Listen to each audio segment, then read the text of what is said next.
There was a large police presence yesterday at Gore and Albert Streets. Police closed the area to vehicle and pedestrian traffic. While police officers wouldn't comment further, they did indicate that people should avoid the area. We'll fill you in on details when they become available. Dr. Roberta Bondar, who of course is a Sioux native and the first woman in space, was at the Bush Plane Center last evening as part of their 30th anniversary celebration. She had a meet and greet followed by a multimedia presentation, and it was called Stars and Flights. She talked about the importance of flight and space. Yes, I mean, one of my slides shows a picture of the Earth with a thermometer in it, and we know that human beings, if you look at some of the correlations between the carbon in the atmosphere and the temperatures and everything, then it's reasonable to assume that we are contributing to a change in the climate. And even if one could argue badly that we weren't part of that, if there is a small thing we should do that might help, then we should do it ethically and morally.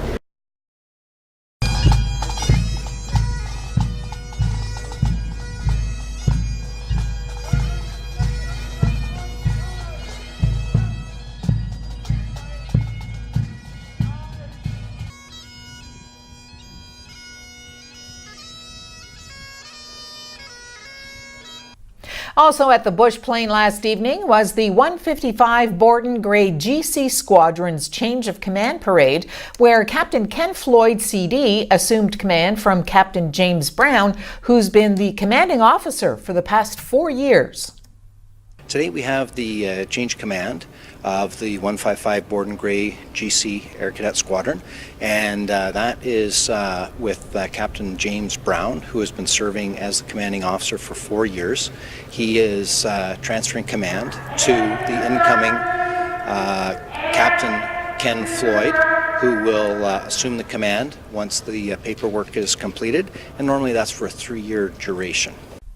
The new NAFTA and the deal to lift steel tariffs remained a hot topic of discussion and question period amid House of Commons debates to ratify the new deal.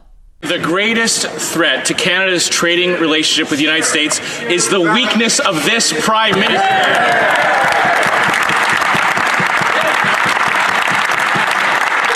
Any old deal would have been better than the deal that he came home with. Concession after concession after concession on dairy, on autos, on pharmaceuticals. And now, in order to get steel tariffs lifted, Mr. Speaker, he had to give away the only piece of leverage that Canada had. Stephen Harper told everyone, no matter what, just abdicate to the United States. And that's exactly what the Conservatives were recommending we did. We stood strong alongside all Canadians, and we got a good deal for Canadians the way they expected it. But don't take any lessons from the Conservatives on trade. They couldn't get CETA done. They couldn't get the TPP. U.S. Democratic National Committee Chairperson Tom Perez says Democrats need to see the entire Mueller report, not just the redacted version. He said Congress has a constitutional duty to conduct oversight, including completing thorough investigations. Well, I think it was what hasn't been done, which is more important, which is we need to see the whole report. He said more than once the report speaks for itself.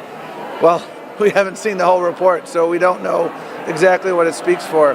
And again, reiterating that if he had found evidence that the president hadn't obstructed justice, he would have said so, but they didn't find it. And that's why we have a constitutional obligation to continue our oversight. And I'm confident under Speaker Pelosi's leadership, Democrats will do just that.